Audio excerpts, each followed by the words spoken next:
sperando nel fatto che si uniscano altre amiche e amici.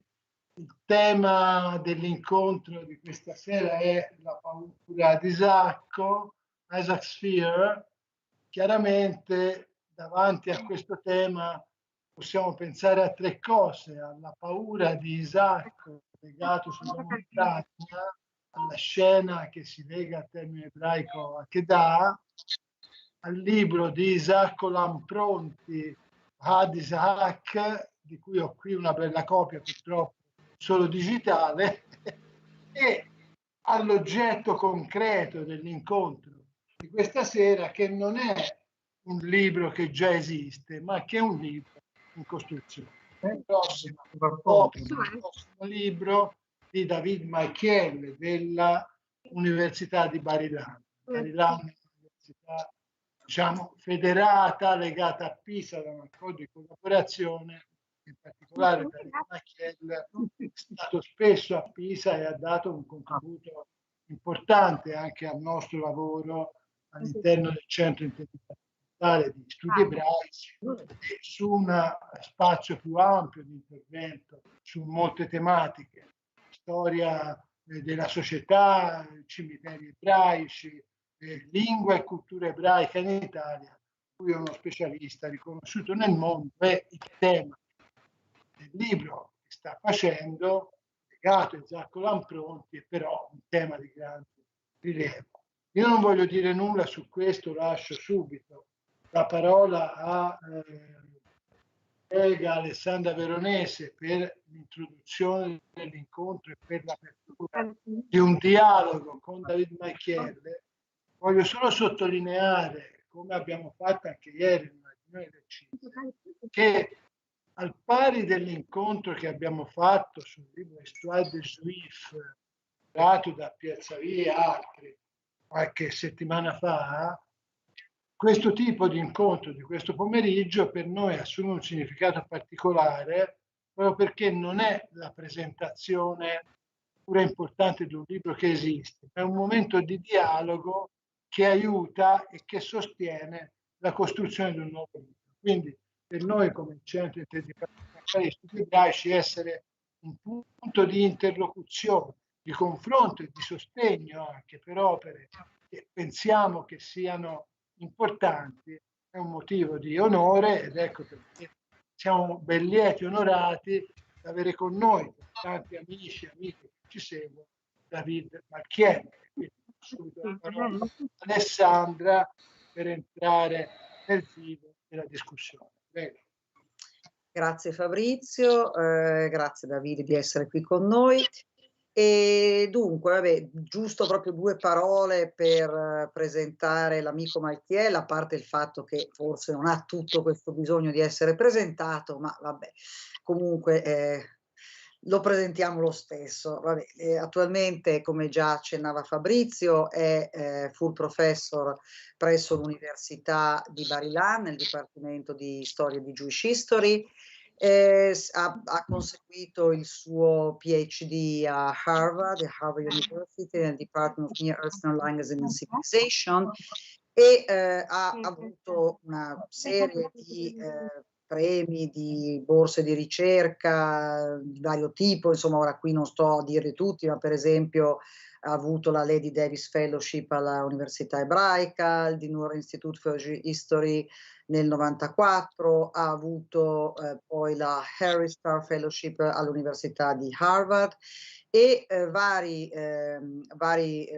contributi per la ricerca, di cui l'ultimo recentissimo, perché di fatto comincia nel 2021, quindi non ha ancora cominciato, che diciamo che è stato concesso dalla Israel Science Foundation per un progetto di ricerca relativo alle Hebrew Letters from Renaissance Italy, quindi anche un tema di grande interesse per ricostruire la vita non soltanto economica, ma anche appunto culturale, sociale, familiare, religiosa e quant'altro degli ebrei italiani in quella che potremmo definire il lungo Rinascimento, cioè diciamo il Renaissance inteso all'anglosassone.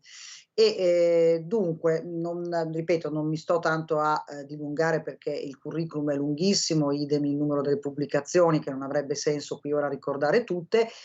Come già accennava Fabrizio, ricordo che David Malkiel appunto è professore all'Università di Bar-Ilan, università che anche proprio attraverso Davide, attraverso un altro collega, Michael Risic, un altro caro amico insomma che è venuto a Pisa, è in questo momento legata a noi con un programma cosiddetto KA107, cioè una specie di Erasmus Mundus, insomma un programma di scambio che non appena appunto finito questo malefico coronavirus, io sono già pronta col braccio per farmi vaccinare, consentirà sia ad un certo numero di studenti e di docenti di Bar-Ilan di passare dei periodi in Italia e di conseguenza poi consentirà anche ad alcuni studenti e docenti di Pisa di trascorrere dei periodi appunto in Israele.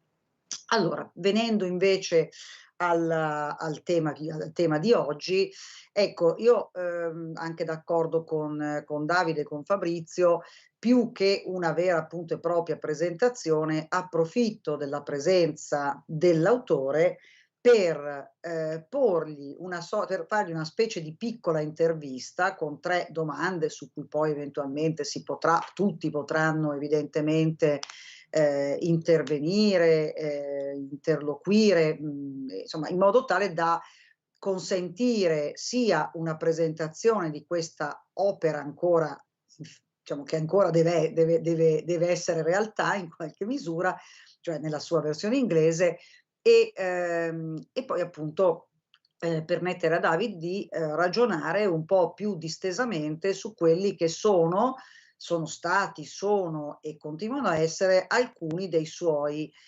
interessi di ricerca, alcuni dei quali collegati in modo decisamente molto stretto con il nostro PRA, cioè con questo progetto di ricerca di Ateneo coordinato dal collega Fabrizio Franceschini, e altri contributi viceversa, magari meno relativi, cioè meno connessi al PRA, ma sicuramente connessi a quello che è lo studio sia del mondo ebraico-italiano, anche negli suoi aspetti materiali. Tra l'altro ricordo che una delle opere più importanti di David Malkiel è quella relativa ai cimiteri ebraici di Padova, è un lavoro veramente enorme, fondamentale, che noi speriamo possa poi servirci, anzi speriamo che ci serva quanto prima anche per procedere con un lavoro analogo sul cimitero ebraico di Pisa e possibilmente anche di Livorno e di Pitigliano, dove siamo stati, ormai sembra un secolo fa, ma insomma ci siamo stati a settembre del 2019 insieme a Brenda, sua moglie, abbiamo fatto questa gita a Pitigliano e insomma è stato molto bello, molto interessante. Allora, la prima domanda che vorrei porre a Davide è la seguente: quali sono state le ragioni che ti hanno spinto a raccogliere questi saggi in un unico volume e qual è a tuo avviso il filo conduttore che appunto collega questi vari saggi, no? Perché se uno va a vedere l'indice, in effetti trova cose anche, come posso dire, molto diverse, no? Le une dalle altre. Quindi questa è un po' la prima domanda, cioè se ci parli della genesi di questo progetto e appunto del perché questa scelta, perché questi saggi e non ad esempio altri, e insomma, prego. Rispondo in inglese? Sì, certo, è più semplice. Grazie. I would like to start by explaining what this project means to me and what it has meant to me. And first I will start with a story of my entry into this area. When I wrote my dissertation at Harvard on the politics of the Jewish community of Venice in the early 17th century, which is, of course, no longer the Renaissance, but certainly at that time, in the late 20th century, the Renaissance is what everyone was studying. And even when they spoke about the Jews of Italy, it was always about the Rinascimento. When I finished my dissertation, by coincidence, I received an invitation by a leading scholar of Talmud named Israel Tashma of the Hebrew University of Jerusalem. He called me up on the telephone to ask me if I would contribute to a volume he was preparing about the history of Jewish law in the modern period. And this volume was to be structured geographically. And he asked me if I would write the chapter on Jewish law in Italy in the modern period. So I gave him the only possible answer, which was that I know nothing about the subject. He was not surprised or disappointed because apparently no one knew anything about the subject. I was hardly the first person he approached. Having just completed my PhD, I thought this might be an interesting new direction for me, not so much the Jewish law aspect as the modern period aspect. And I accepted the invitation, and I spent the next 6 months studying this subject and writing a fairly extensive survey of the material. What was important about this experience was that it completely changed my evaluation of what we call today the early modern period. In those days, this term was not so commonly in use. In fact, studies of the period of the history of Italy, not only the Jews, but in general, studies of the history of Italy in the Baroque, in the 17th century, in the 18th century, this period was usually referred to by the archaic term la decadenza, the period of decline following the Renaissance. And certainly in Jewish history, the same was true. There are a few famous figures who most people had heard of, Luzzatto, Zacuto, but very few. For the most part, the intellectual leaders in Italy among the Jewish people were unknown. And if you speak about the social history of the Jews of Italy, usually one could only point to Livorno, which was certainly a success story in the 17th century, but this was considered the exception to the general decline among Italian Jewry. So when I began my study, it was sort of like if you visit a museum or an archive or a library, and you notice there's a door in the far corner, and you, out of curiosity, you push open the door, and you see that you've entered into an enormous room full of books that nobody knew existed, and nobody read them or studied them or heard of them. And I was amazed. And I realized that we were suffering from a cultural bias and a distortion of the historical record. For in fact, there was a great deal of activity, of intellectual life. Italy was a vibrant country with many exciting thinkers and writers, scholars, poets, and so forth.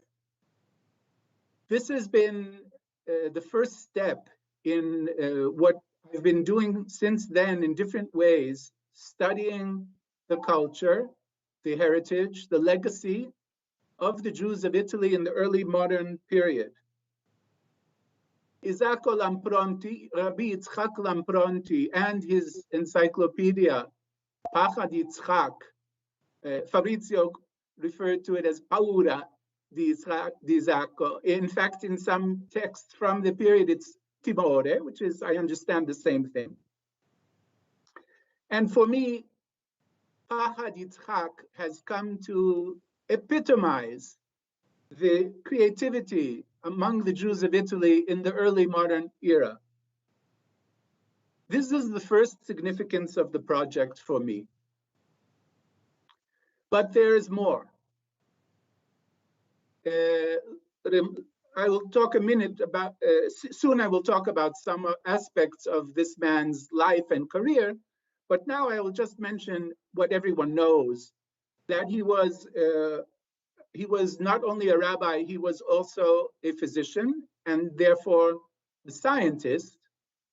And his book, Pachad Yitzchak, also epitomizes a theme that has run down through Jewish history from the ancient period to the present, which is the relationship between religion and science, or the common expression, faith and reason. This was a typical medieval expression. And it is an issue that is still with us, very much with us, in the 21st century. Examples are well known. On the level of doctrine or theory, we are all still very much facing the challenge of understanding the relationship between the latest scientific theories. By now, Darwin is not the latest, but still the doctrine of evolution and its challenge to biblical religion, to belief in creation. This is just a very famous, not very new example of this challenge. But the challenge is not only in terms of substantive issues, in terms of doctrines and specific ideas. It's also a more fundamental challenge. It is a challenge on the level of epistemology. The challenge is how to reconcile rationalism as a methodology, the use of reason, with empiricism, which in the scientific method must take the form of experimentation and not just observation. Rationalism versus empiricism. Now, of course, both of them date back to Aristotle as epistemologies, and the relationship between them became problematic or challenging in the early modern period, in the early decades and the first century of the scientific revolution of the early modern period. Apart from the level of substance and epistemology, the third aspect is simply the implications for our worldview of the secularism of the modern age. The notion of materialism, of course, is anything but new. The prime spokesman is Hobbes, but certainly the modern era has brought with it a secular outlook which was unknown in the Middle Ages.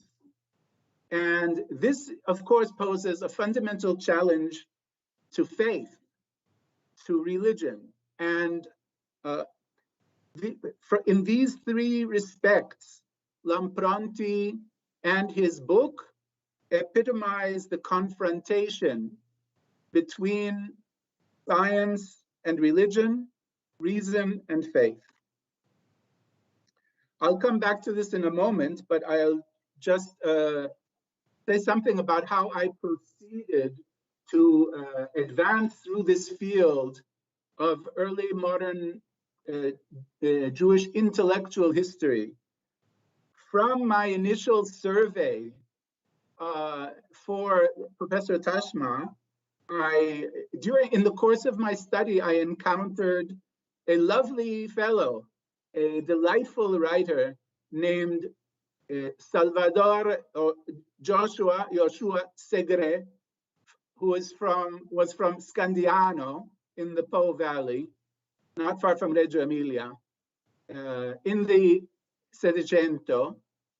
And he was not very well known. He was only known for one book, which was a polemic against Christianity. That in itself was a little bit of a rarity at the time. And his book was rather well known, although it could not be printed for obvious reasons. So I then spent several years studying this man's career and writing a monograph together with an edition of his book, which is called Asham Talui, Delictum Suspensi in the Latin title. In Hebrew, it's a bit of a joke or a play on words. But he was a fantastic writer. He very personal in his writing. He uses the first person.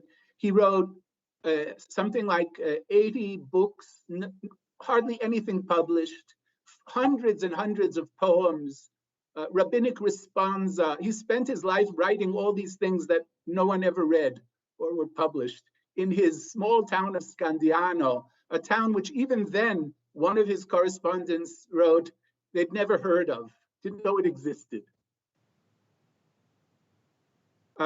So I continued all the while working on Lampronti, and then at some point, about maybe 10 years ago, I began working on the cemeteries in Padova, as was already mentioned.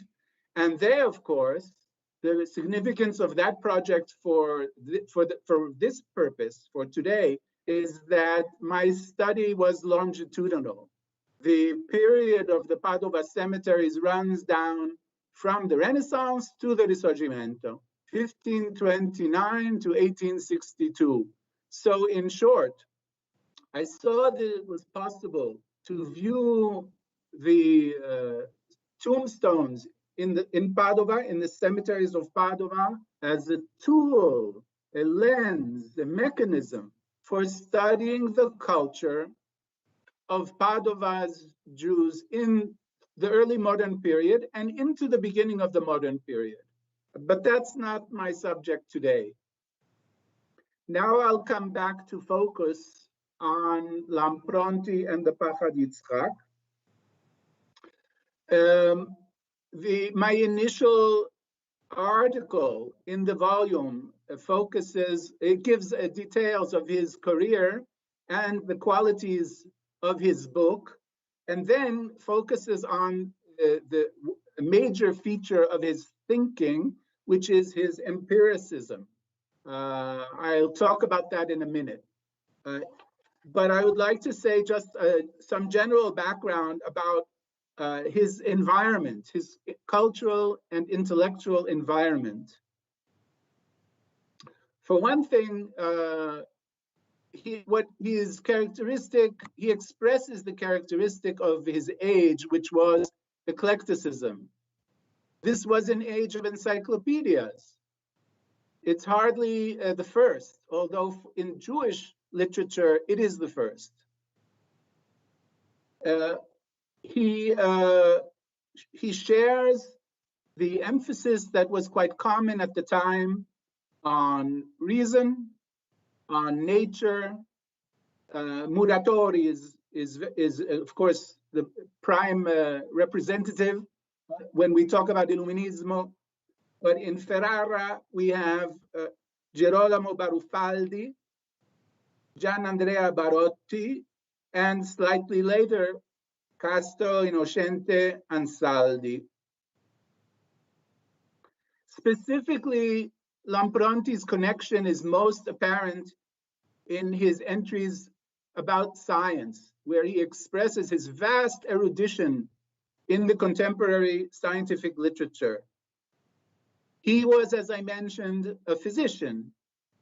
And in fact, not only does he mention this in various places in his book, but in fact, we have correspondence with Giambattista Morgagni of Padova, one of perhaps the greatest physician, professor of medicine at Padova, to whom Lampronti referred some cases in consultation. in terms of his connection to the latest scientific advances, I'll mention just 3 examples. I'll try to be brief. The first was already written about by my senior colleague Ruderman from Pennsylvania, and he writes about one entry in the Pachad Yitzchak, which relates to the notion of spontaneous generation, a notion which was now being disproved by the advances in biology. By the way, a field in which Italy played a leading role. And in the Pachad Yitzchak, strangely enough, this notion becomes relevant for Jewish law purposes in a discussion about whether one is permitted to kill lice on Shabbat. Normally, killing animals on Shabbat would be a problem in Jewish law. And this is where a discussion arose among various scholars, Jewish scholars, about whether this law perhaps was no longer relevant now that the idea of spontaneous generation had been disproved. So this is really a rare moment when you can see the spotlight shine on the cutting edge science of the period. I have to mention, to be fair, that Lampronti makes a very conservative decision. He does not want to change things, even though, of course, he cites the relevant scientific sources on the subject of spontaneous generation, but he is very conservative when it comes to Jewish law. This is something I will talk about later. The second example, which I wrote about at some length, it's also the most exciting, is an entry on a very minor arcane topic of anatomy, which is about the anatomy of a cow, bovine anatomy. And he discusses what it says in the Talmud about the structure of the cow's various trachea, esophagus, and so forth. And there's a statement that it has 3 pipes or channels. And there, Lampronti quotes the interpretation of this idea, of this concept that was given by Rashi in the 11th century, and which was accepted by everyone from the 11th century until his day. And he claims quite strongly that this is incorrect. And for example, believe me, I'm not an expert on the anatomy of the cow, but he says very simply that if you blow into one of the pipes and the air comes out the other, then they are connected. And if it does not come out, they're not. This much science I can understand. But not only does he explain this, he then goes on to, he tells the story about how he demonstrated this empirically before the yeshiva, the rabbinical academy in Mantova. And he says, you try it too. Don't believe me, try it. And they accepted his interpretation as correct, and that Rashi was incorrect. Now, I have to mention that this is an innovation that is purely academic, in the sense that it has no implications for Jewish law. But I think that's interesting because it shows us that in this particular case, we can see Lampronti acting purely as a scientist. It's something that makes no difference in terms of what Jews do, how they slaughter animals and eat them and so forth. This is the case of the 3 pipes. He also has a long discussion of human anatomy. He interprets a text from the Talmud, which talks about all sorts of organs and what they do. And he interprets this text at some length using the latest knowledge of anatomy, again, a field which, as a physician trained in Padova, he was quite comfortable and, in fact, an expert. The last case I'd like to mention is where he talks about fish which are kosher or not kosher. And the one that he has something to say about is called copese, which I think is in Venetian dialect. This is a fish with many names. I've also found it called colpesce, and in English it is a strange name, isinglass. It's a type of sturgeon. Now, there's a lot of literature about the storione. There are articles about it all the time, whether it is kosher, it is not kosher. The simple question about any fish is whether it has scales. It has to have fins and it has to have scales. So Lampronti writes definitively that this fish, the colpese, has scales. And I'm going to quote in English from his text. A number of times I separated the scales with my own hands, and I even threw them before our esteemed yeshiva and before Rabbi Isaiah Bassano, ruler of the Reggio community, Reggio Emilia, in the home of the Lord, Hagvir in Hebrew, Nehemiah Chai ben Moshe Cohen, here in Ferrara. This is a scene straight out of The Godfather, you know, where they see the fish. Here's Lampronti throwing down it's not the fish, it's the scales of the fish in the yeshiva. This is something I would have loved to film or see, but he is so passionate about the importance of empiricism, it's as opposed to the scholasticism of the Middle Ages, which, by the way, was still alive and well at the University of Padova. Morgagni, for example, was in the very awkward position of having to teach the texts, the ancient texts, using Aristotle, using Galenus, and so on, even though he knew them to be incorrect, and he tried to, with all sorts of acrobatics, to tell the truth to his students in spite of the curriculum to which he was obligated.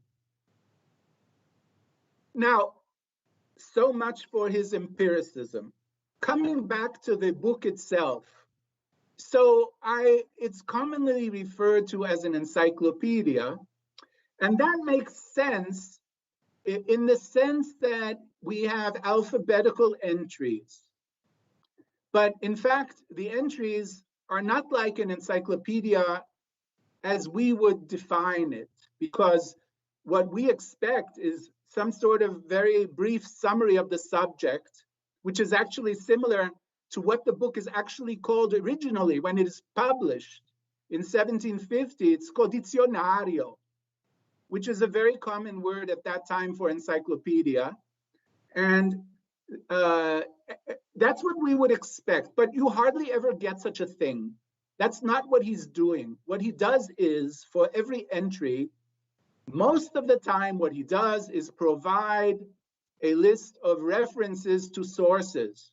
So it's an excellent resource for someone who wants to study a topic, but he does not take the responsibility of summarizing the subject for you. That's not what he does. So I therefore view his book as more similar to what today we would call a database. It has all the data you might want, but in unstructured form, mainly in the form of bibliographical entries, although he does other things as well, as I'll tell you in a moment.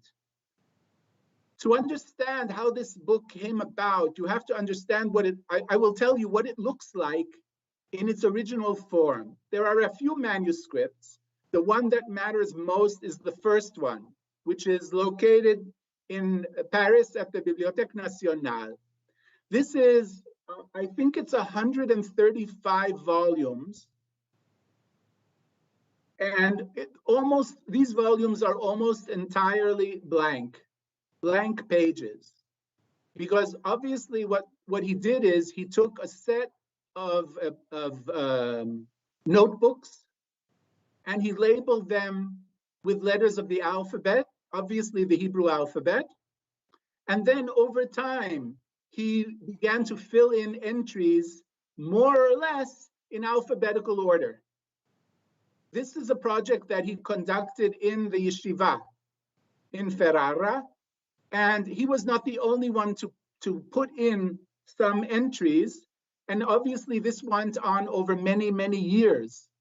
And then he felt ready to begin printing, and of course he did not finish. He didn't get very far before he died, and the project dragged on and on until almost the end of the 19th century. Just to illustrate how this worked, we have an entry in the Pachad Yitzchak from 1728, in which we find a record of a visit to Ferrara of a rabbi from Jerusalem named Moshe Israel. And he says that he came to Ferrara and he went into the yeshiva to look and see what the Pachad Yitzchak says about this particular topic, whatever it was. He knew there was such a book. He knew that it has all these references. It's a fantastic resource. He took advantage of the opportunity to look up something that mattered to him. And in fact, he entered his own opinion, his own thoughts on this subject. So the Pachad Yitzchak for many years was a live, ongoing project of Lampronti, to which many other people contributed. And now is the time to mention that one of the great advantages and contributions of this book is the mass of documentation that it contains by rabbinical authorities other than himself, from all over Italy. Some from abroad, from other countries, but mostly from cities and towns all over Italy, mainly his contemporaries, sometimes slightly earlier. I don't remember the exact number of rabbinic responsa, but it's certainly in the dozens, if not in the hundreds, material which would otherwise have been lost. This is the only surviving record, the only mechanism for retrieving an enormous library of primary sources by the intellectual leaders of Italian Jewry in the 17th and early 18th century. Now, when he has an entry which is more than simply references, the other material comes after the references. For example, if someone wrote him a letter, or if he wrote a letter on a certain topic, he will include it in the entry after the series of references. These entries, these documentary entries, they can also be anecdotes, they can also be comments and so on. They appear in chronological order. And now you know why. Because the books were kept in the Rabbinical Academy and he would add to them over time, or someone else would add to them. This is why they are in chronological order. He does not emphasize his own contribution. Quite the contrary. His personal contribution to the material is minor. It's minor, and he does not highlight it. He does not give himself more attention, maybe less. I find this characteristic of the man. He seems to me to have been a modest fellow. His life as a rabbi and physician in Italy was not extraordinary. There were many people just like him in terms of their credentials and in terms of their lifestyle. The most extraordinary thing was the only extraordinary thing was the book. So his modesty is quite apparent throughout the book. The book is not a modest book. It's an enormous, ambitious project. Nothing like it had happened before. This is stated in the introduction by Jacob Saraval of Venice, who says, no one else in our nation has done such a thing. Everyone understood and appreciated the novelty, the revolutionary aspect of this book. But in terms of his personality, we know what he did. We have, I don't know how many of you have read the new volume from 2017 of essays edited by Mauro Perani on Lampronti and so forth. There's a lovely essay about his family and his life, and so 80, 90 pages or something. Amazing collection of material. And all you basically can conclude is that he led an ordinary life.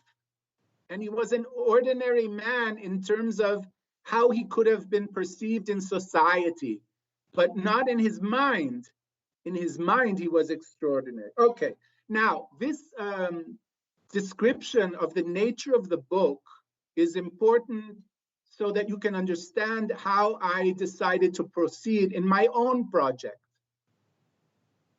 Because of what I've told you, you'll now understand that I decided not to write a book about Lampronti, because Lampronti, the man, is not the whole story. In fact, he's a modest part of the story. So I wrote a number of articles about Lampronti himself. That's the first part of the volume. And the other part of the volume is about his world and his society, but not about him. And even the material does not focus so much on him. The articles that focus on him in the first part of the volume, I mentioned already the article on his empiricism, which is a fundamental and important quality, highlighting what was innovative in his own thinking. And then there is an article which I'll talk about in a moment about his visit to Palazzo Te in Mantova. I'll talk about that soon. And then there are two chapters which concentrate on how he understood Jewish culture and Jewish society in terms that we would call historical context. And what I mean by that is as follows. When we talk about historical context, we usually agree that we mean coordinates, two sets of coordinates. We call them sometimes vertical and horizontal, or we mean diachronic and synchronic. So I decided to study Lampronti's outlook on Jewish culture and Jewish society along these two axes, using the diachronic and the synchronic axes. So the first article in this group is about his attitude towards tradition, and specifically the issue of authority. How does he view, what does he think his obligation is, and how much liberty and independence does he feel that he has, or that his contemporaries have, when they approach questions of Jewish law or Jewish doctrine? And the second article in this group is about the synchronic axis. And here I look at the material he presents in the Pachad Yitzchak about what was going on in Jewish society at the time. For example, the issue of religious observance, and the other focus you can find is about the problem of conversion to Christianity at the time. And I will summarize my conclusions if I take those two chapters together, you can get a profile of what kind of thinker he was. As I hinted before when I spoke about spontaneous generation, you can see him as a conservative man. He tries to be very cautious. He's not a radical revolutionary by nature. This is the way he's very disciplined in this respect. His thinking is conservative, traditional. He doesn't try to rock the boat too much. But this is in theory. This is on the level of doctrine. When it comes to practice, to everyday matters, to the challenges in society, we find that he is quite flexible. He exhibits considerable originality and ingenuity. He's quite creative. He's quite accepting of the limitations of religious observance. He's very aware that there are many instances of conversion to Christianity, including one in his own family. And he doesn't seem to be too troubled by this. I thought that was very impressive, because while we tend to think of these patterns of behavior, meaning a breakdown in observance and a rise in conversion to Christianity, we tend to view them as a terrible threat to Jewish survival. What's impressive here is that he did not view them that way. He viewed them as unfortunate and as something to try to confront. But he did not seem to have a concern that Judaism was nearing the end, that there was a crisis, an existential crisis. There's no sense of existential crisis.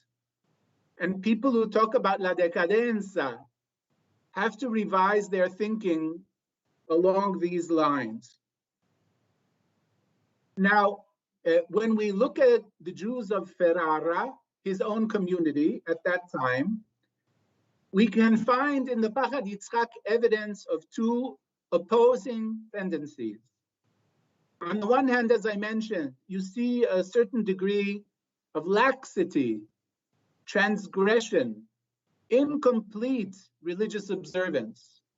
But at the same time, there's a great deal of evidence in the Pachad Yitzchak of piety among the people, expressions of piety, expressions of zeal, profound faith and commitment. And it would not be possible to say that one tendency overshadowed the other. They're both powerful forces. It sounds paradoxical, but it's true. You can find them both in the late 17th, early 18th century in Italy in general, and in Ferrara in particular. The second part of my volume, I chose to study a handful of topics from the Pachad Yitzchak that seem to have been the most important among the Jews of Italy at the time. And how did I decide which ones were the most important? Mostly by volume. How many pages did they take up in his book? You find topics where you'll have 30 pages, 50 pages. You know you're looking at something which attracted a lot of attention. Usually these will be rabbinic writings, responsa by rabbis from various communities who are all concerned about these problems. So this is how I chose a select group of topics that I thought would give us some indication of what kinds of issues people thought were important, and they had a lot to say about them. For example, some of them are completely unexpected. You would not expect them to be important. There's a long discussion of the practice of people praying to angels, asking them to intercede before God. Now, this is a Catholic practice, but it had also been accepted in Jewish tradition for centuries. There was a debate about it, but it was an old debate, And it's surprising to find that in the early 18th century, this debate explodes with an abundance of writing. Yes and no, we should continue, it's okay, no, we should stop. And in fact, what is most striking is that now, I think the year was 1727, in Trieste, they've decided to stop it. And that's what's remarkable, the transition to social action. And I talk about that in my article, how I understand it and so forth. And the second problem, which attracted an enormous amount of attention in the Pachad Yitzchak, and obviously in Italy at the time, is a problem that we can call ritual pollution. In Jewish law, going back to the Bible, someone who comes into contact with a corpse is polluted, has acquired ritual pollution, and there is a procedure for purification. Now, there are quite a few laws about how one should handle this problem of pollution. But what happens in Italy in the early modern period is that the problem seems to have gotten out of hand. And the reason for this is architectural. Perhaps I should say urban planning. Because now the Jewish neighborhood is surrounded by a wall and by gates. It's the ghetto. So according to the laws of physics, as they are applied to the problem of ritual pollution can spread if you have spatial contiguity. It can move from house to house. Now, normally that could not happen because there are streets in the way. There are streets separating the houses. But if there is a ghetto, then you have a wall surrounding all of the streets and connecting them so that the pollution theoretically can jump across the street, and then not only the apartment where the body lies is polluted, is contaminated, but we have now I'll use our terms today. We have infection spreading through the air from house to house and street to street until everyone is polluted, and there's no way to stop it. So this is what they are worried about. This also sounds like an arcane problem. After all, there is no real purification anyway. There's no temple, it's all a very theoretical discussion. Why did they even care? But they did care. They went so far that in Venice, one of the suggestions for what should be done is that we should expel all the Kohanim, the Jews who are of priestly descent, because there's no way we can prevent them from becoming polluted, and priests may not become polluted. They're willing, and this is not rabbis who are suggesting this. These are the members of the community council. There's nothing to be done. Let's kick out the Kohanim.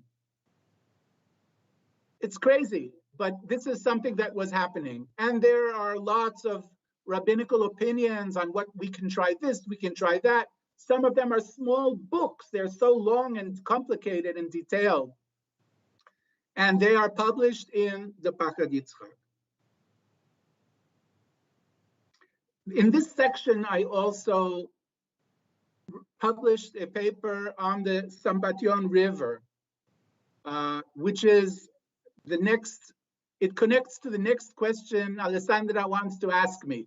Infatti volevo proprio arrivare a questo perché, come ho già detto nell'introduzione, appunto, c'è perlomeno diciamo, un contributo che è proprio, cioè che calza perfettamente al tema del nostro progetto di ricerca di Ateneo, che è appunto questo sul The Sambation River and the 10 Lost Tribes in Isaac Lamprontis, Pachad Yitzchak, e appunto magari se puoi parlare un po' di questo contributo, in che modo possiamo mettere in relazione questo contributo con la tematica dell'ebreo errante, e anche in realtà una domanda, diciamo, a latere di questa è se ci possono anche essere elementi degli altri contributi che in qualche modo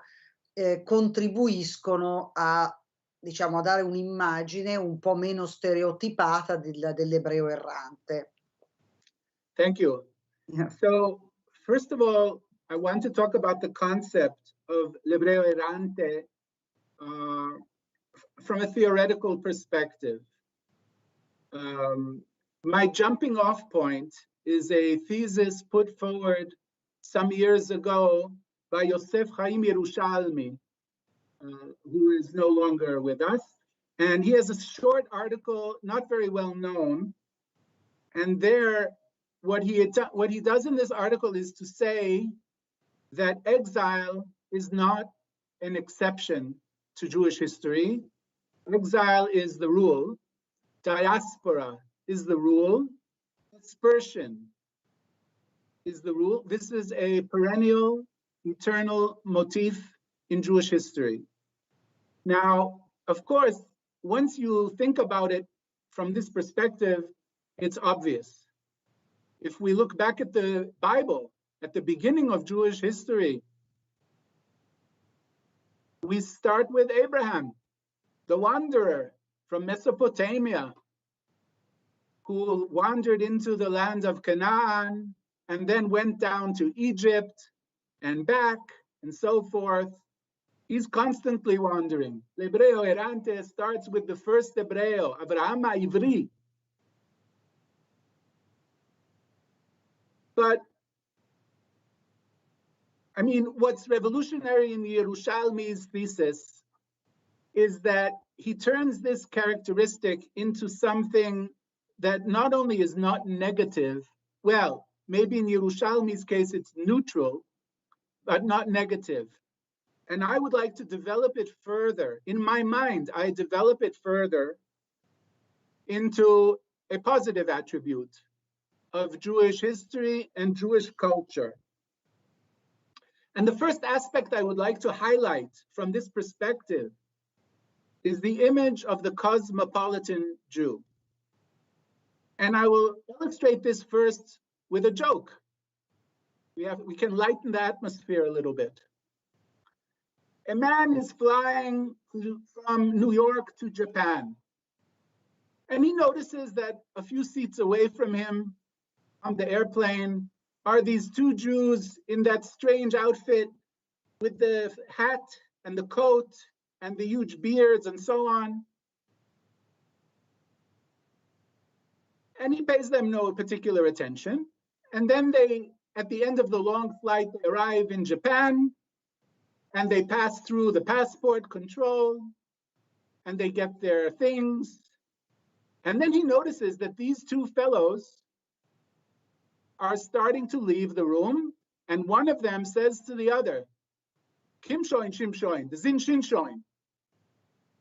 Now, in fact, he was speaking Yiddish, and what he was saying was, let's go, shim shoin. The sun is shining, meaning we're wasting time.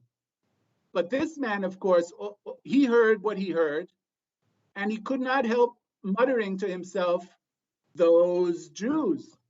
5 minutes in Japan, they're already speaking Japanese. Now, this, in fact, is an old story. If we look in Europe, for instance, we can go back to Charlemagne, who sent a delegation to the Caliph, to the Caliph, Harun al-Rashid, consisting of 4 people, and one of them was a Jew, Isaac Yudaeus.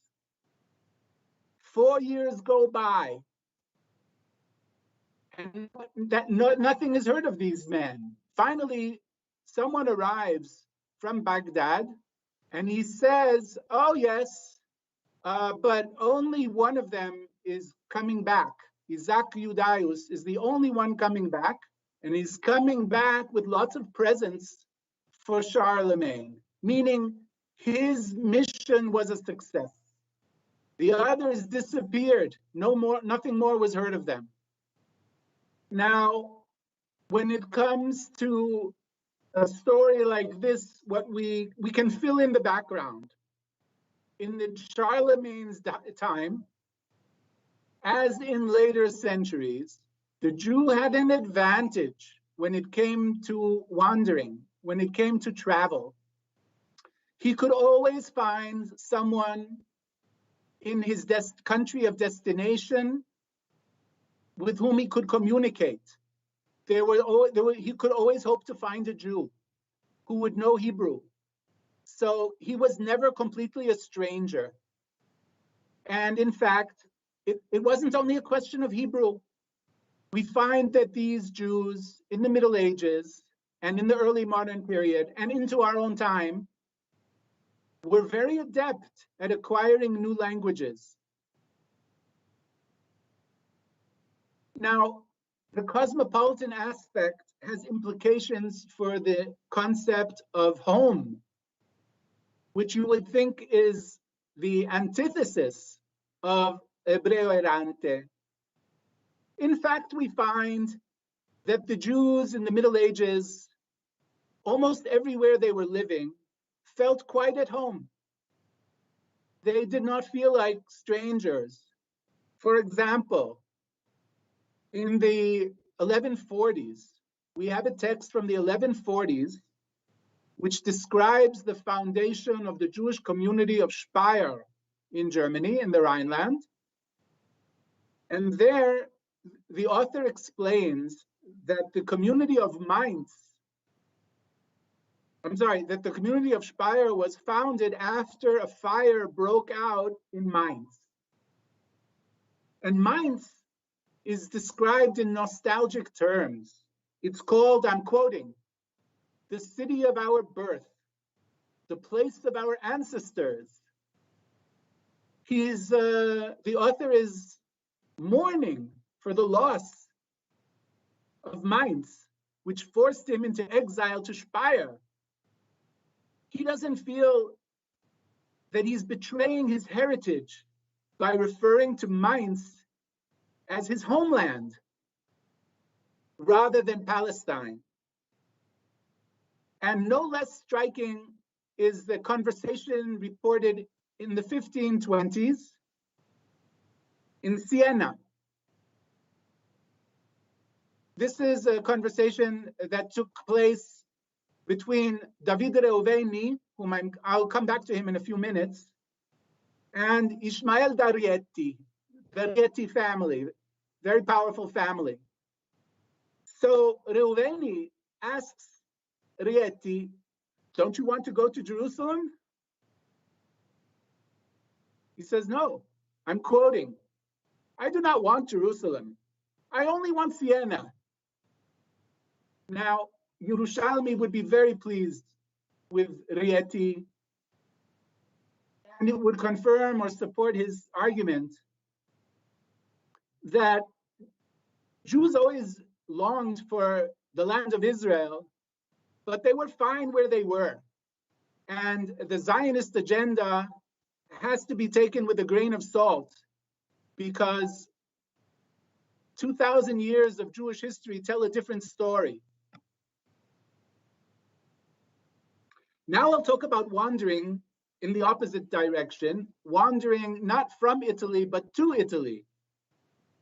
This is a story in the late Middle Ages, from the 14th to the 16th century, when there is an influx of immigrants from various countries. It's a well-known story. After the Black Death, they come down from Germany, crossing the Alps. A few decades later, they're fleeing expulsion from France, settling in Piemonte, Savoia, the communities of Asti, Fossano, Moncalvo, and others. Of course, there's migration inside Italy until the Trecento. The Jews are living in the south, mostly. Rome is more or less the northernmost point. after 1300, it's the opposite. Rome is almost the southernmost point, and the new communities are springing up in central Italy and northern Italy. So we have the German Jews, the Tedeschi, we have the French Jews, we have the Italiani who are migrating, settling these new communities. And we also have the Jews from the Iberian Peninsula. Some of them come before the expulsion, but mainly after the expulsion. And they come in increasing numbers, leaving their Christian identities in Portugal and settling in various communities in Italy. It's a well-known story, and I'm not going to review it. But this is certainly, if you talk about l'ebreo errante, in the late Middle Ages, 14th, 15th, 16th century, this is where it's happening. And that's the story of the late Middle Ages and the early modern period, especially as far as the arrival of the Sephardim, the creation finally of the Livornina, creation of the community in Livorno, which is the strongest community in Italy in the early modern period. Another aspect of this topic, which finds expression in my project, is, I alluded to it before, the Shadar. The Shadar is a rabbi who comes from Palestine to communities in the diaspora to raise money for the people in the land of Israel who need help. Now, I mentioned Rabbi Moshe Israel, the man who was passing through Ferrara and checked what the Pachad Yitzchak says about his favorite topic. And I'll also mention a famous example of the Shadar. It's a rabbi named Ricci, Immanuel Chai Ricci. He actually was originally from Ferrara. He is a contemporary of Lampronti, and he was a well-known Kabbalist. Now, he moved to the land of Israel in 1718 when he was 30, at age 30. And he only lived there for 2 years. And then he returned to Italy and he served as rabbi in Florence from 20 to 23. After that, he moved to Livorno and made a living in commerce. Eventually, he went back to the land of Israel in 1735 for 6 years. Finally, he comes back to Livorno in 41. And 2 years later, he's murdered by bandits while he is traveling along the road. Now, Ricci comes up in the Pachad Yitzchak because of a struggle in Florence. In 1724, the community in Florence decides to bring him to serve as their rabbi, but a struggle breaks out because although the vote in the community council passed by a majority, but a minority of voters who opposed this decision was composed of the community's most wealthy members. And they claimed that the decision was not valid since they held the financial power and the responsibility. We're not told what the outcome was of this struggle, but the facts speak for themselves. This struggle was in 1724, and he by then had moved to Livorno, given up his rabbinical position in Florence. So I think, as happens often and in our own time as well, the people with the money talks. The people with the money are the ones who make the decisions. Even more famous than Rikki is Azulai, Chaim Yosef David Azulai, known by his initials Chida, and he left a book of his travels as a fundraiser called The Good Circuit, Ma'agal Tov, including quite a bit of time that he spent in Italy. I've written an article about this, which is not part of today's subject. Azulai enters into today's topic because he too wrote about his visit to Palazzo Te. I already mentioned that one of my articles in the first part of the volume is about Lampronti's visit to Palazzo Te, and I compare his experience and Azulai's experience. And I'll come back to this story in a little while. But now I want to talk about wandering, Hebreo errante, from the perspective of geography and travel. Now, geography is a subject that Lampronti is interested in. He has an entry devoted to the question of where is the Garden of Eden? This was a very popular topic in the Renaissance, during the Age of Discoveries. I've written about it in an article about crocodiles, which I'll mention again in a few minutes. But in this particular entry, Lampronti's problem is that there are two texts from medieval France, they're comments made on the Babylonian Talmud about the Garden of Eden. One of them suggests that the Garden of Eden is, quote, in the west, but then there's one that says that it's in the east, without explaining what exactly they mean. And Lampronti takes it upon himself to try to resolve this contradiction, to harmonize between the two views, which is very nice, and it's something that rabbis have done throughout the Middle Ages, and in his case as well. Another example I'll mention, which I find very interesting for the early modern period, is America. What do people know about America? Lampronti mentions America in his discussion of chocolate. Now, as a rabbi, the question that concerns him is about, it's a very Jewish question. What blessing should one recite before having some chocolate? That's what rabbis want to know. He receives a question on this subject in 1728 from the leading rabbi of Livorno, Malachi Cohen. And in fact, the two men agree that the blessing that is to be recited is the one known as Shakol, that God created everything for his own honor. And that is as opposed to an alternative possibility, a different blessing, which they both reject. Lampronti bases his decision on a statement by the French chemist, Nicolas Lemery.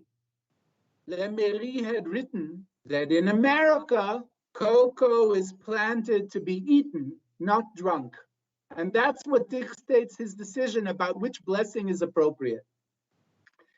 Now, in fact, Lampronti mentions that Malachi Cohen rejects Lemery's argument. He says that in America, they crush the cocoa, they pound the cocoa, and therefore it makes no difference that they consume it raw, and we in Italy consume chocolate together with water, mixed with water and sugar. He says, makes no difference. And he also says that even though it never occurred to those Americans to drink chocolate, they might have heard about what we do. And maybe they already have begun to do the same thing, or maybe they will do so in the future.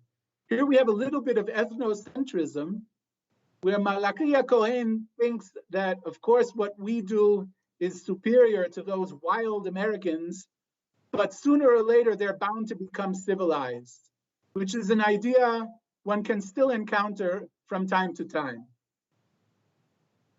Now, Lampronti finishes his discussion by saying that he doesn't intend to continue this subject because it makes no difference. As I said at the beginning, Lampronti and Malachia Cohen agree on which blessing is to be recited. So who cares about Lemerit? It's purely a theoretical question. America comes up again in an entry devoted to the possibility of a woman becoming pregnant twice. While she's pregnant, she becomes pregnant again. Now Lampronti quotes Hippocrates, who says that a woman can be impregnated if her vagina is not completely closed, even if she has just become inseminated. Lampronti then refers to the Buffon, Comte de Buffon. He calls Buffon, I'm quoting now, the greatest of the most recent natural scientists. And Buffon tells a story of a case in America in which a woman gave birth to twins. One was white and one was black. And she later admits that on the day after she slept with her husband, her black slave raped her, and so she became pregnant, even though she was already pregnant. This is what Lampronti has to say about America.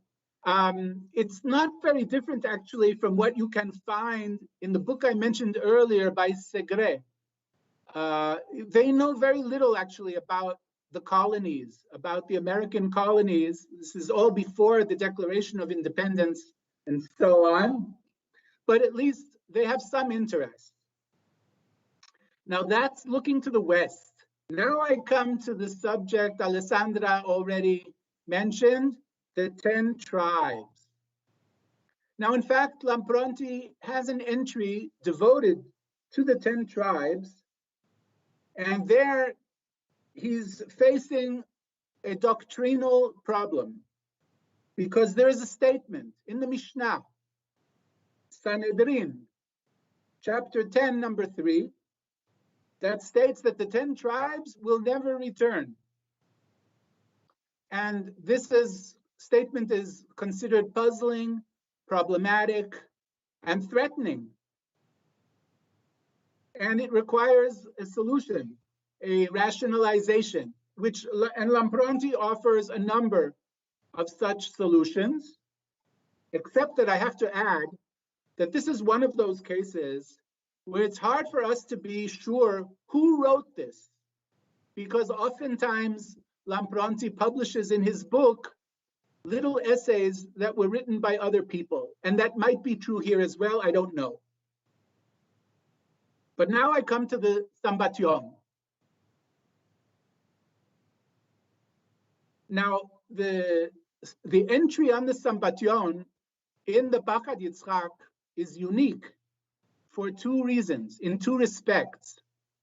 First of all, he wrote it in Italian.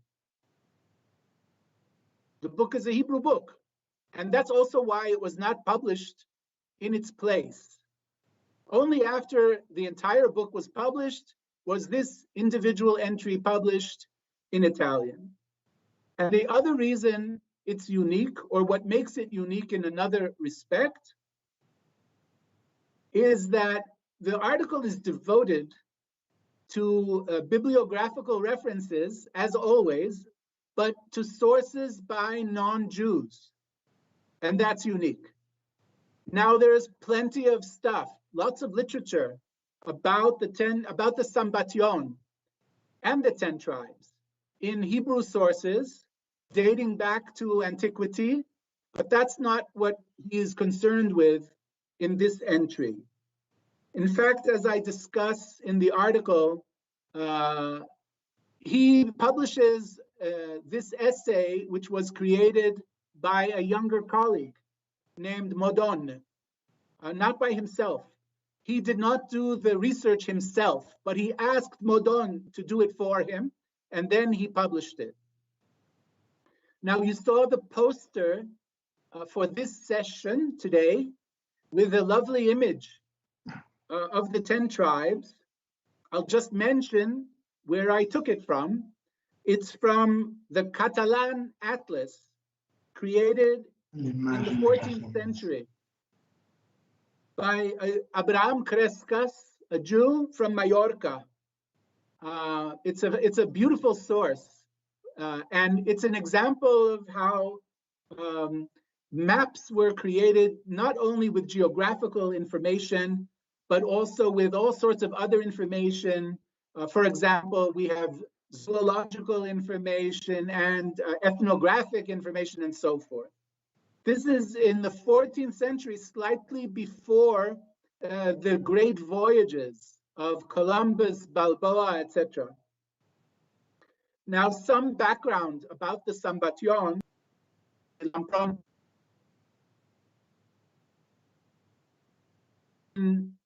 The War of the Jews, that Titus saw a river that is known as the Sabbatical River because it has a strong current on 1 day out of 7. And there's a reference in Pliny the Elder, which says the exact opposite, that it has a strong current 6 days out of 7. The Sambatyon is mentioned in an ancient rabbinic source, Genesis Rabbah. There we have an anecdote. A Roman, Turnus Rufus, asks Rabbi Akiva, what is so special about the Sabbath? It's a reasonable question for a Roman. And Rabbi Akiva answers that God singled out the Sabbath by having the Sambatyon River pull rocks during the days of the week, but rest on the Sabbath as a natural wonder, or what you might call a miracle. Elsewhere in the same text, Genesis Rabbah, Rabbi Judah ben Simon states that the 10 tribes are to be found beyond the Sambatyon River, while the tribes of Judah and Benjamin were dispersed throughout the world. These are ancient sources about the Sambatyon. In the Middle Ages, it comes up in the text attributed to Eldad Adani. Adani means of the tribe of Dan, one of the 10 tribes. Eldad is a 9th century person. His text is largely a forgery, although he no doubt existed. We have other sources. And in his text, it states that the Sambatyon River surrounds the children of Moses. That's what they are called.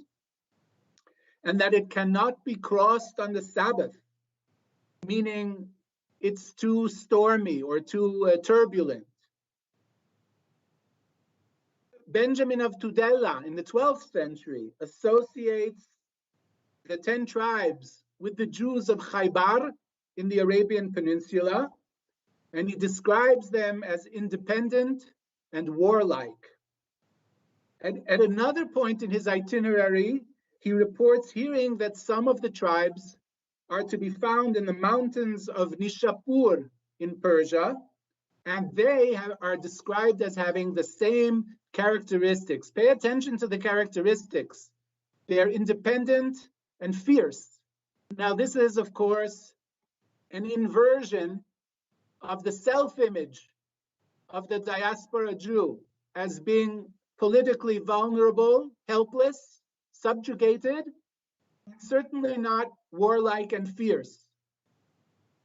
So it's easy to see the image of the 10 tribes as a projection that stands to confront the self-image of helplessness, of powerlessness in this diaspora situation.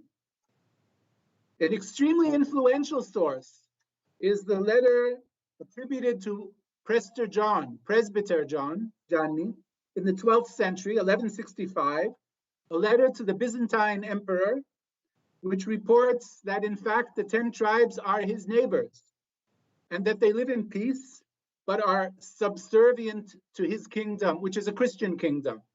Of course, there is a polemical message there that the Jews must remain subjugated until the second coming of Christ. The letter also reveals that stones flow along the sea of sand, that's what he calls it, so that it cannot be crossed for 3 days out of 7. And the sea of sand is connected to the 10 tribes who live beyond the sea of sand. In the 14th century, John Mandeville, the travels of John Mandeville, regardless of, this is the source of the tradition that Alexander the Great isolated the 10 tribes beyond the Caspian Mountains. After this point, the 10 tribes are usually located either in India or in Ethiopia. There is a noticeable rise in the volume of testimony in the 15th century. I'll only mention one source. Rabbi Ovadia Mibartenura, Bertinoro, in 1488, travels to the land of Israel by way of Egypt. He is our Hebreo errante in this context. And he says, in Egypt, I'm quoting, "I saw 2 of them in Egypt. They're a little black, but not like Cushites." I'm not sure what Cushites are. I don't know if they're African. I think he might mean African. I'm not sure. And I'm continuing. They couldn't tell if they observed the law of the Karaites or the Rabbinites. This is, of course, the typical Jewish question. When you meet exotic Jews in some unknown country, you have a number of standard questions. For example, we can trace this back to the 10th century. Chesdai ibn Shaprut, the leading political advisor to Abdurrahman III in Cordova, he has a number of questions for Joseph, the king of the Khazars, who is Jewish. And it's always the same questions. Usually what they want to know is, do you know when the Messiah is going to come? This is what Jews always want to know. And if they don't know, maybe this fellow knows.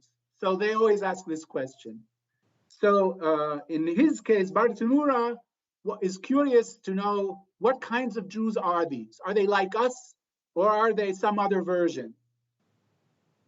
By the way, it is the same text of Bartenura that I relied on in an article I published about testimony concerning the crocodiles in the Nile, because I quote him and Mishulam da Volterra, an old friend of Alessandra's. And in fact, you can trace the history of people's ideas about crocodiles from Herodotus down to the 16th century, to the end of the 15th century.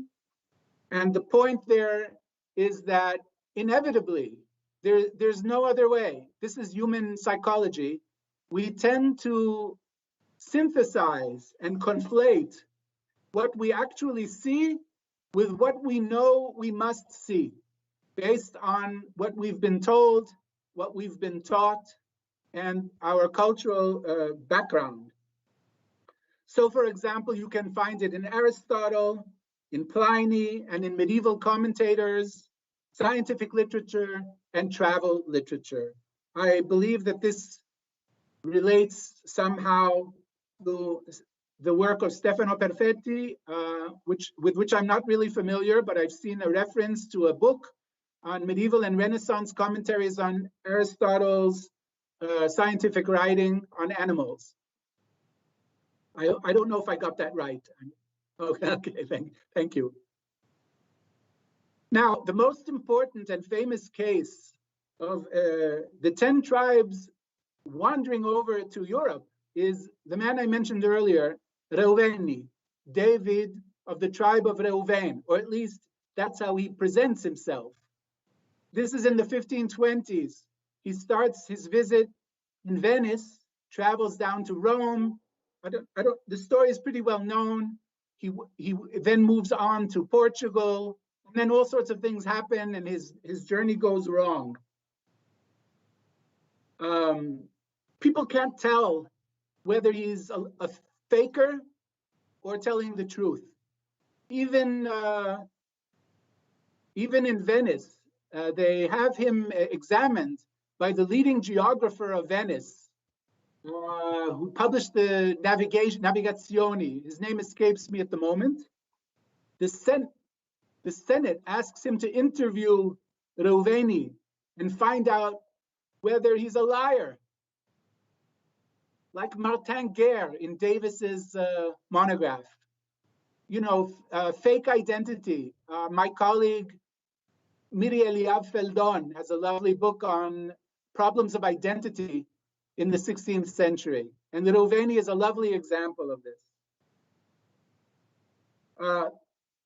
In the mid-17th century, a new development, Menashe ben Israel of Amsterdam, in his book Hope of Israel, published in 1650, tells the story of a man named Antonio de Montesinos, who discovered the 10 tribes in the New World. I would say this was inevitable, given the discovery of the Western Hemisphere with its indigenous population and so forth. Somebody was bound to come up with this idea. And all of these things are mentioned in Lampronti's essay on the Sambation. I'll only jump to his last entry in terms of chronological order. Augustin Calmet, author of the Dictionary of the Holy Bible, it was published in the early 18th century. The London edition is 1732, and he cites the testimony from the late 17th century of Domenico Magro of Viterbo. And Magro writes that Josephus was wrong about the river flowing on one day out of 7. I'm quoting in English. I saw a supernatural phenomenon and integrated it into my itinerary, adding true authors. Thus, from sundown on Friday, the water weakens and returns to strength on the Sabbath at the same time, meaning there is a 24-hour hiatus in the flow of the Sambation. I'm ready to move on to your third question, Alessandra. Yeah, sorry. So, Daraba, thanks so much, dear David. Yes. Data l'importanza sia del volume di Lampronti, Pahad Isaac, Avevo ancora una domanda. sia del libro che ci ha presentato. Non c'è tempo. Non abbiamo tempo per la terza domanda. Ma no, io passerei la parola ai nostri ospiti, cioè a Dora Liscia. Ok, va bene. Perfetti, perché data l'importanza sia del volume di Lampronti, Pahad Isaac, che del progetto di volume che ci ha presentato per l'appunto David, abbiamo pensato che la discussione interdisciplinare si sarebbe arricchita con un apporto che guarda in particolare al mondo delle arti e dell'immagine. Abbiamo avuto anche quella bellissima immagine che abbiamo messo nella locandina e anche una riflessione sul pensiero filosofico. Quindi se Dora volesse intervenire rispetto a quello che può aver pensato, ma anche a quello che abbiamo sentito. Sì, buonasera.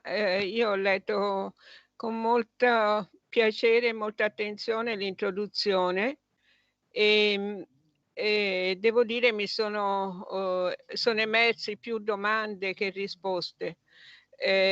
Ho trovato alcuni degli articoli su internet e quindi mi sono documentata anche su alcuni dei temi.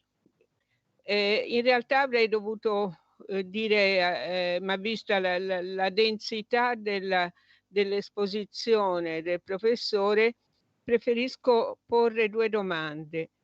Uno, se c'è una relazione tra le critiche o i tentativi di cambiare il calendario ebraico con quello che stava succedendo nel mondo cristiano, ossia la trasformazione dal calendario giuliano al calendario gregoriano, perché le date più o meno coincidono.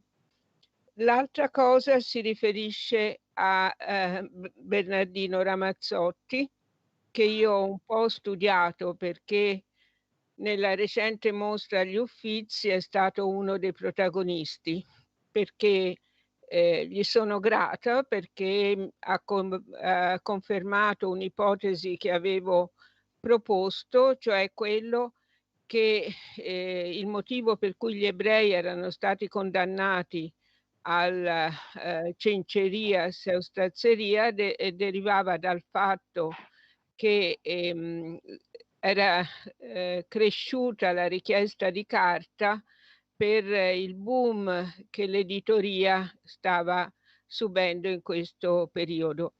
Alcuni storici mi hanno criticato, io non sono una storica, sono una storica dell'arte, ma nel capitolo che Bernardino Ramazzotti dedica agli ebrei c'è scritto espressamente. Nel libro di Bernardino Ramazzotti, di cui parla anche il professore nell'introduzione, c'è un capitolo dedicato alle malattie professionali degli ebrei. È uno dei libri fondamentali di medicina, perché appunto è è il primo libro che affronta le malattie professionali. È un intero capitolo è dedicato agli ebrei, che è molto interessante perché fa capire anche i mestieri degli ebrei e chi li esercitava, come le donne nel ricamo e nella produzione dei tessuti. Quindi non so se lui aveva visto il ghetto di Roma, che è il più significativo in questo senso. Ma anche a Padova c'erano molte botteghe di cenceria, da cui poi derivarono molti dei paramenti che si trovano nelle sinagoghe. Quindi spunti ce ne sono infiniti, ripeto, io non ho letto Pachadiskak e quindi non so assolutamente più di quanto ho letto in altre fonti, però è una fonte inesauribile di informazioni anche dal punto di vista appunto storico-artistico, e anche questo intreccio forte tra contaminazione tra il mondo cristiano e il mondo ebraico, che si riflette anche in moltissimi oggetti sinagogali. Comunque le domande sono relative al calendario e a Bernardino Ramazzini. Ok, sul calendario non ho non so da dire, cioè non ho visto discussione nel Pachad Yitzhak su questo argomento. Questa risposta vera e semplice. Può parlare anche in inglese, non... Purtroppo, sì. Riguardante Ramazzini, sì, vado a discutere un po' quest'articolo, cioè il mio articolo sul rapporto legami tra Ramazzini e altre persone. Questo è il soggetto del mio articolo e lo metto adesso nel contesto di questo volume. Ma prima vorrei dire una cosa sul nome della fondazione Ambron. Torno all'inglese. Sì, dovrei parlare io. Se vuoi farlo, ero stata presa dall'interesse. Sì, la Fondazione Ambron ha dato dei denari per questo libro.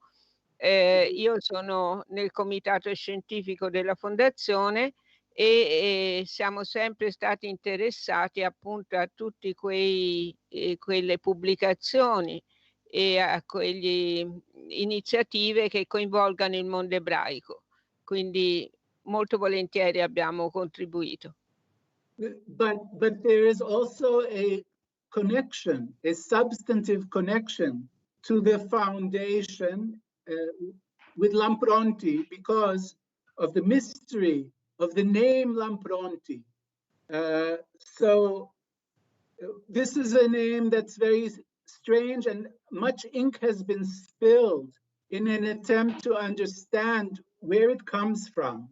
One of the theories is that it's related somehow to the name Ambron. I don't think so. There are too many components that are missing or different. It's not convincing. Similarly, another idea was Alperon. Also, it's too different. It's not the way names would be distorted in a natural process. So I'm sorry, but Ambron is not Lampronti. However, I'm going to take this opportunity to share with you a hypothesis that has absolutely no basis in fact, no evidence, cannot be published, but at least I can share it with someone, with you.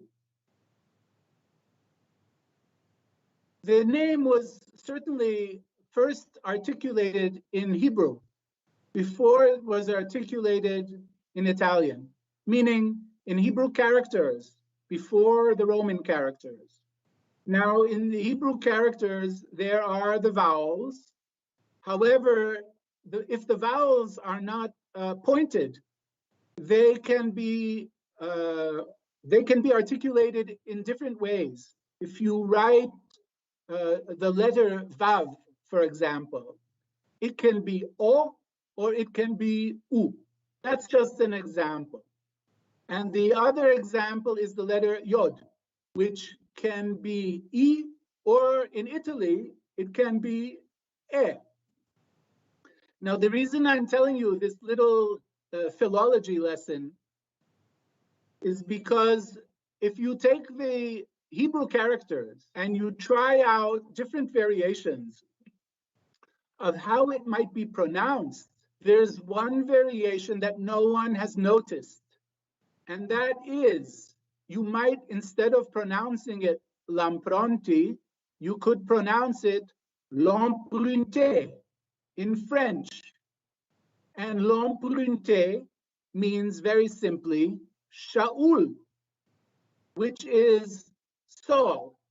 So now this would suggest that the origins of the family were French. Now, in fact, that's actually the same theory as the Ambron theory, because Ambron is located in the southeast, not far from the Italian border. However, Lamprunté is an idea that rests on a different philological basis. And the only support I can bring for this wild hypothesis is that I noticed two documents in the biographical article in the Perani volume. The documents are from 1631, before Yitzhak Lampronti. And there we have Emmanuel Lampruntus, and again, it's spelled with a U, P-R-U-N-T,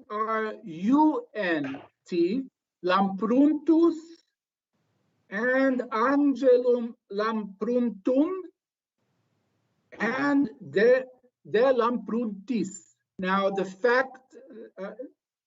use of these other vowels in writing the surname in Latin leaves open the possibility of this other idea about where the name might have come from originally. Now, I know that the foundation supports the publication of the series L'arte dell'eternità, iconografia, storia e tradizione nei cimiteri ebraici dell'Emancipazione, under the editing of Doraliscia and Giovanni Lambroni. And this relates to my Ramazzini article, which Doraliscia mentioned.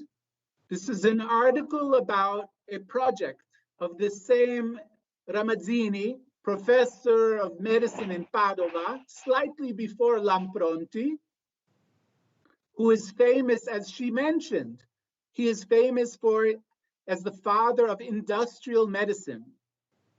But my article is about a project that he did, and it wasn't his own idea.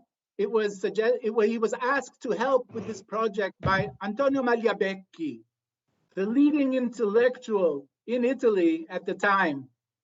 Magliabecchi was also not the originator of this project. This project originates, the father of this project is Wagenseil from Germany, who was interested, he was a Christian Hebraist, and he was interested in Hebrew poetry. So he asked Magliabecchi to send him copies of the texts of Hebrew poems on the tombstones of famous Jews, important Jews in Italy. Magliabecchi asked Ramazzini to take part of this project in his area, the Veneto and nearby. So Ramazzini reports back to him in a series of letters about his progress, including the texts that he found. This is what I wrote my article about. It's a striking story because it's a new idea in Christian Hebraism, where they are interested. Usually Christian Hebraism is about texts from antiquity, from centuries, early centuries of Christianity. But now you have someone who's interested in Hebrew poetry from today, from the 16th century and the 17th century. That's quite striking. Now, Lampronti is not involved, but all of these people are people who he either knew personally or he knew from their writings. Everyone knew Magliabecchi, and Ramazzini was quite famous, and he was from the same university in Padova. Now, as I mentioned earlier, I went on to a project devoted to the cemeteries of the Jews of Padova, and I published 2 books. One of them is a study of these tombstones. The book is called Stones Speak, and it's an interdisciplinary study in which part 1 is a literary analysis of the poetry. Part 2 is a study of the material culture of the tombstone. And part 3 is about the society. And I will just say in one sentence that what this study shows is that these different realms are intertwined because culture is unified.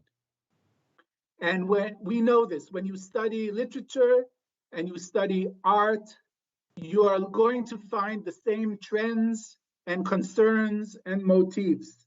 In this regard, my hero is Panofsky, who created the field of iconology, so that if you want to look at works of art devoted to the subject of time, you have to go back and study Plato, Aristotle, and so forth to see how art and literature and philosophy, basically all of the humanities, are interlocking. Now, I believe, am I right that time is short, Fabrizio? Non abbiamo troppo. Yes, okay. I will finish in a minute. I think I will jump to the end. And then we will give the floor to Stefano. I will jump to the end and talk about the connection between Ebreo Errante and Fondazione Ambron. The Christological interpretation of the punishment of Cain in the Bible as a prefiguration of the eternal suffering of the Jews in exile obscures the Jewish perspective on their own experience. What do I mean? I'm talking about seeing opportunity in novelty, opportunity to acquire new experiences and knowledge, the opportunity to grow and succeed. From this perspective, we find Jews moving to new frontiers geographically. For example, I mentioned the Rhineland in the 10th century, colonial America, and later Shanghai and Cape Town. And the frontiers are economical as well. The stock exchange, the diamond industry, Hollywood. The Jews moved towards opportunity and towards frontiers. Now, in fact, we find this model in the Old Testament.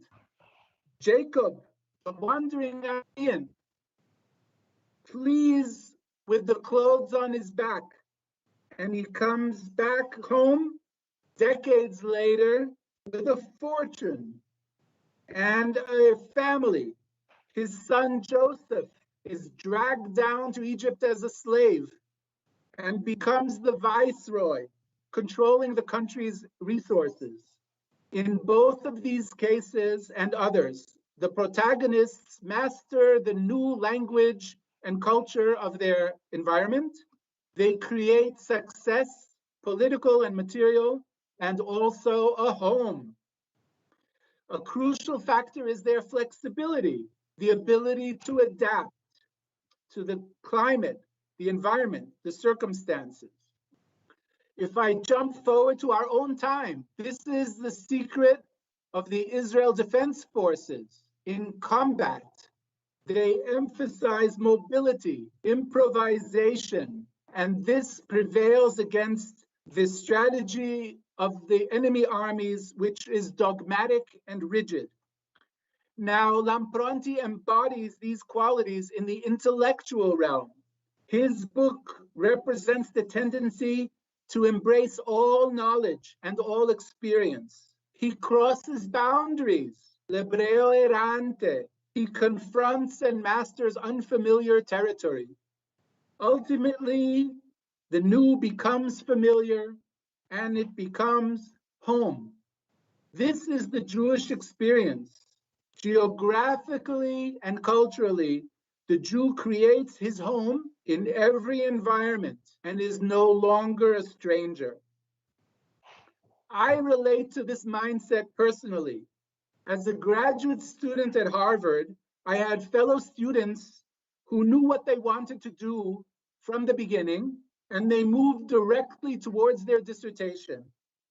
I avoided this approach because I saw an opportunity to branch out as widely as possible, to take advantage of the opportunity afforded by a superior institution. In the years since then, I've moved back and forth from my primary area of concentration, the culture of the Jews of Italy, to other areas. I've studied and written about medieval Ashkenaz, Franco-Germany, and most recently about travel to Yemen in the 19th century, l'ebreo errante. My tendency has been to follow ideas and motifs where they lead me. I find continuity as well as change. Jewish cultural history has both. It keeps changing and it always comes back home. Thank you very much. Fabrizio, finito. Finalmente. No, è stato a great pleasure for us to hear a wonderful speech. But now, Stefano, vuoi aggiungere qualcosa? Prego. Sì, grazie, molto brevemente perché abbiamo fatto un po' tardi, ma la presentazione è stata talmente ricca, talmente bella che vogliamo dire, l'abbiamo ascoltato con molto piacere. Io ringrazio Fabrizio perché avermi messo in questo panel mi ha fatto leggere con attenzione i saggi di David e il modo in cui si stanno organizzando, no? Allora, mi sembra che nel libro che David sta progettando ci siano due fuochi tematici, leggendo il Pachad Yitzhak. Da una parte le preoccupazioni strettamente rabbiniche, no? Quindi di ridefinire i temi della tradizione halachica in un mondo che stava cambiando. E dall'altra c'è il tema del dialogo scientifico, no? La cultura di Lampronti, ecco. Nel Settecento la scienza non è più un'impresa privata, ci sono le comunità scientifiche ed è inevitabile che il progresso sia attraverso le relazioni e gli scambi. Ora mi colpisce una cosa che David scrive, che dice che Lampronti cerca di integrare integrare la scienza moderna col giudaismo tradizionale come aveva fatto Maimonide nel Medioevo. Ora, il parallelo con Maimonide è suggestivo perché in ogni epoca si presentano alla cultura ebraica delle nuove sfide e nuove perplessità, no? Quindi si deve accettare la cultura contemporanea, sì, ma questo comporta un allontanarsi dalla tradizione, come mettere d'accordo la nuova scienza e le sentenze dei padri. Quindi questo dialogo è qualcosa che si deve condividere con tutta la comunità o soltanto con i propri pari? Perché nel caso di Maimonide, la guida dei perplessi è uno scambio, lo sappiamo, con un allievo, con Yosef Ben Yehuda di Ceuta, medico anche lui, quindi persona molto colta. Però ecco, Malkiel qua invece parla di dice che Lampronti ha in mente un destinatario più ampio, parla di popular audience, no? Quindi faccio ora le mie domande perché non la voglio far lunga. La prima domanda è questa: ma vanno davvero prese alla lettera le affermazioni nel frontespizio che parlano di ogni persona alla ricerca di Dio, ogni lettore? Veramente abbiamo una prova che Lampronti parlasse a tutta la sua Keilah, oppure il dialogo era comunque con interlocutori colti? Questo è il primo punto. Secondo punto, enciclopedia. Lampronti scrive una sorta di enciclopedia in un secolo di enciclopedie. L'analogia con l'encyclopédie e altre opere naturalmente viene alla mente, però il genere letterario non è quello di una encyclopédie, non è nemmeno una Encyclios Paideia in stile bizantino, un corso del sapere, no? L'aspetto erudito, eclettico, mi sembra dominante. Allora, c'è un saggio molto, molto bello che è quello The Burden of the Past, in cui Malkiel scrive che Lampronti non ha un atteggiamento critico verso i sapienti dell'antichità che cerca di integrare, magari ce l'ha nel confronto di Rashi, no? Quindi c'è da una parte la volontà di distaccarsi dalla cultura medievale, dall'altra quella di riagganciarsi al sapere classico. Ma questo non assomiglia veramente tanto al cosiddetto medical humanism, l'umanesimo medico, una tradizione iniziata proprio a Ferrara nel XVI secolo, con un protagonista che è Niccolò Leoniceno. C'è un bellissimo saggio di Vivian Natson, no? Del 97, The Rise of Medical Humanism in Ferrara. E allora chiedo a David, le domande sono queste, oltre a quella precedente. È corretto dire che il Pacha di Isaac di Lampronti vuole fondere in un solo libro la tradizione dello Shulchan Aruch di Joseph Caro, insieme allo stile enciclopedico del libro naturalistico del XVI e XVII secolo, alla maniera di Gesner e di Aldrovandi? Oppure non è meglio pensarlo come una sorta di Vesalius mit the Talmud, cioè una sorta di reinvenzione dello Shulchan Aruch nello spirito dell'umanesimo medico? Un modello prossimo, ad esempio, non potrebbe essere quella famosa filosofia libera di Isaac Cardoso che Lampronti cita spesso. Okay, I'll start with the second question. One of the characteristics that I would like to highlight in this context is that science, or medicine in particular, and Jewish law are only two elements, although they are the most conspicuous elements in the Pachad Yitzchak. However, the range of subjects is much broader and nearly universal. In my own database about this project, I mean, I had something like 15 or 20 categories of topics, including language, for example, philosophy, Kabbalah, and so forth. So whatever definition we choose, when we want to characterize it, it must be much broader than medical humanism or Shulchan Aruch. Even though those are the most prominent, that would be an insufficient characterization. And as the first question goes, I think the nature of the book speaks for itself as a new stage in the popularization of knowledge. And again, it's knowledge that spans not only halakha, but meta halakha, all the branches of science, philosophy, mysticism, pietism, everything you want, humanities, and so forth. There is no question that this trend, which began with the invention of movable type in Gutenberg's day, has reached a new stage of popularization. For example, the Avizi, the journalism, and so forth. Knowledge is now available to not only to rabbis. Of course, it's vital that we connect this question to the question of what assumptions we should make about the average person in the Jewish community.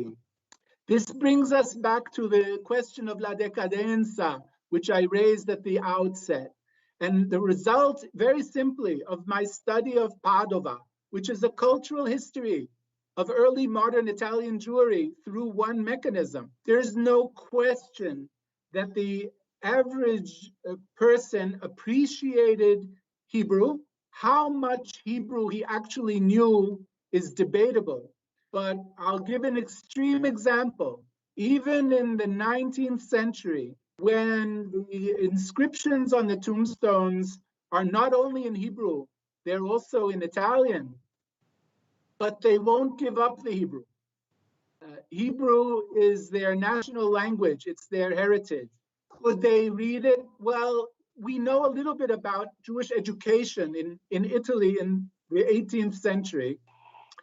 And what we know is quite impressive, although it's hard to know how many people in reality had access to these opportunities and took advantage of them. More work obviously needs to be done, but there's no question that Lampronti was not addressing a tiny audience of his colleagues. He wrote an encyclopedia. He wrote it as something that he wanted to see printed, and he wanted to be a resource. I have no doubt that he had a larger audience in mind. In fact, like Maimonides, an international audience. Here, the model is not the Guide of the Perplexed with its esotericism. Here, the model is his halachic work, his code of Jewish law, which he purposely wrote in Hebrew so that even Jews in Europe would be able to read it, so that it would serve as a universal text. You're quite right in pointing the spotlight on Maimonides as a model. After all, he is a fellow physician as well as a rabbi. And yes, the code of Jewish law in Maimonides' case is novel also for the choice of genre. It's a path-breaking work in terms of genre. I find it perfectly conceivable that Maimonides served as Lampronti's model in terms of reaching for a new genre. But the genre of his day was not the code. It was the encyclopedia. Insomma, ma possiamo... Thank you very scusami, much. Thank you so much.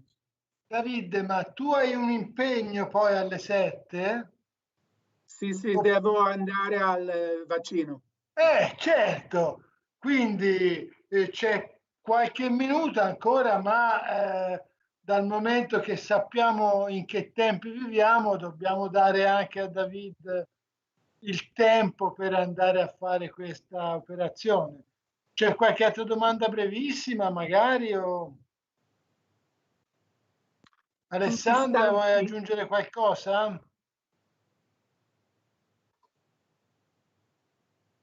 È partita forse? No, è ancora collegata. Eccola.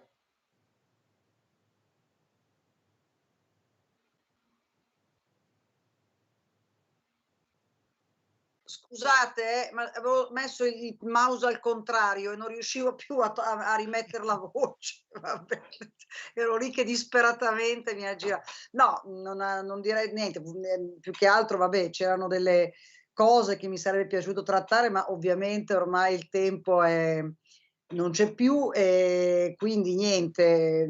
No, beh, ecco, magari potrebbe essere un'occasione per un eventuale altro incontro, soffermarsi un po' di più su tematiche come quelle affrontate nel caso di Palazzo Te, per esempio, no? Questo discorso anche che è un po' a metà tra come posso dire, tra l'interculturalismo da un lato, questo aspetto delle arti intesa anche come architettura, cosa che di solito un po' viene, non dico ovunque ovviamente, ma a volte viene un po', no, tralasciata, quasi come se non fosse arte in senso stretto, e quel contributo effettivamente è estremamente interessante proprio per questo discorso di relazioni tra la cultura europea e la cultura ebraica, che appunto non sono due elementi separati. Questa è una cosa che si vede sempre più chiaramente, ma appunto storia, cultura, pensiero ebraico sono poi una parte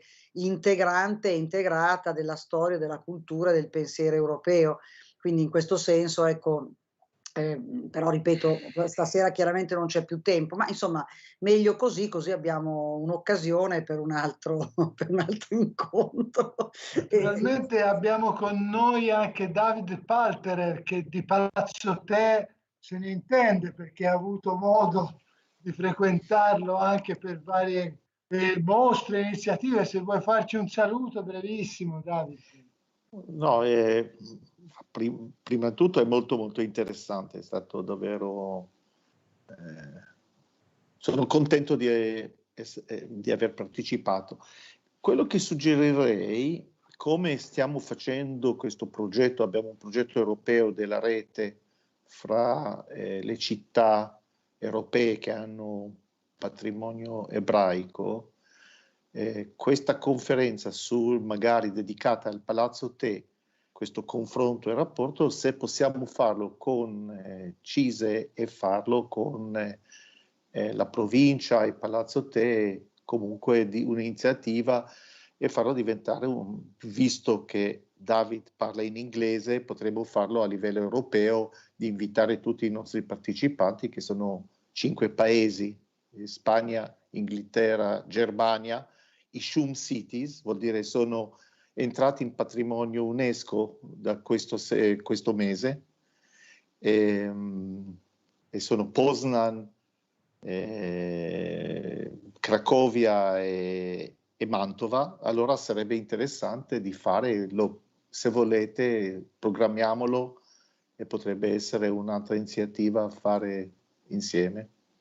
We do agree, e come nel caso dell'Histoire des Juifs abbiamo concluso certo, dicendo che la traduzione di questo bel libro curato da Piazzavi sarebbe stata in italiano l'occasione di una nuova iniziativa.